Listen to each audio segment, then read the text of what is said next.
We continue now to other news. A land dispute occurring in Gunzo hamlet of Da Nang's central coastal city in early May of this year, which the local government had already handled according to the law, is now used by some individuals overseas as an excuse to advance their agendas against Vietnam. In the following report, we'll bring you more information about what had actually happened in Da Nang's central coastal city.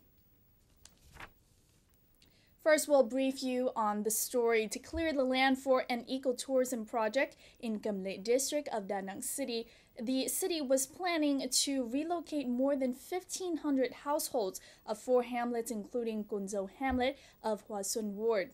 People from the other 3 hamlets agreed to be relocated.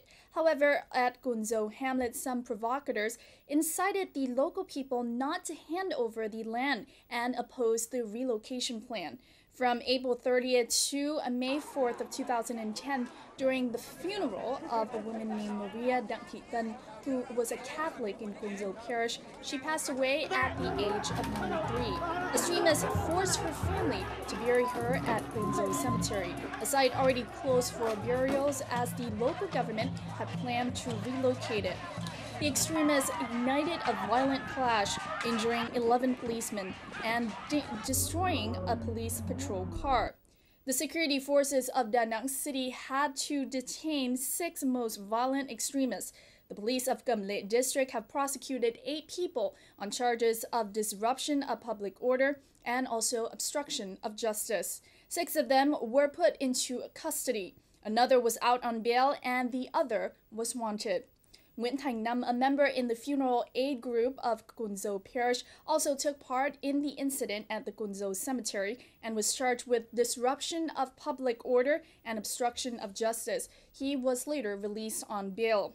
His sudden death after a stroke in the early morning of July 3, 2010, which his family acknowledged as due to his cardiovascular problem, was fabricated by reactionaries as a result of police abuse.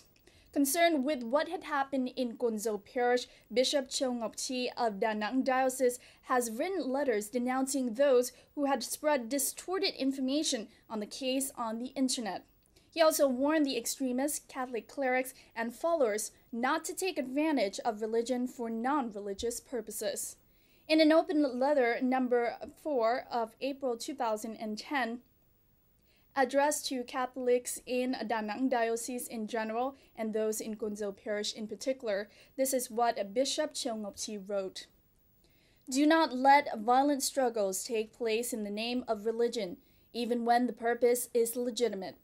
These violent riots are not only a taboo in religion, but also serve as a warning for those who attempt to use religion to solve disputes for their families, factions, or parties.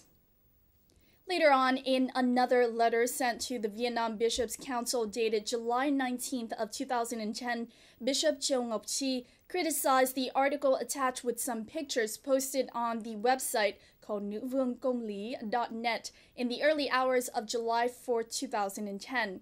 He confirmed, "Those ghosts who operate the website nuvungcongli.net must take foremost responsibility for the disastrous consequences caused by its posting inaccurate information and forged images to sow panic and division. This act of irresponsibility makes the spirit and efforts to build peaceful justice among Catholics lose convincingness and be mistrusted and criticized among the general public.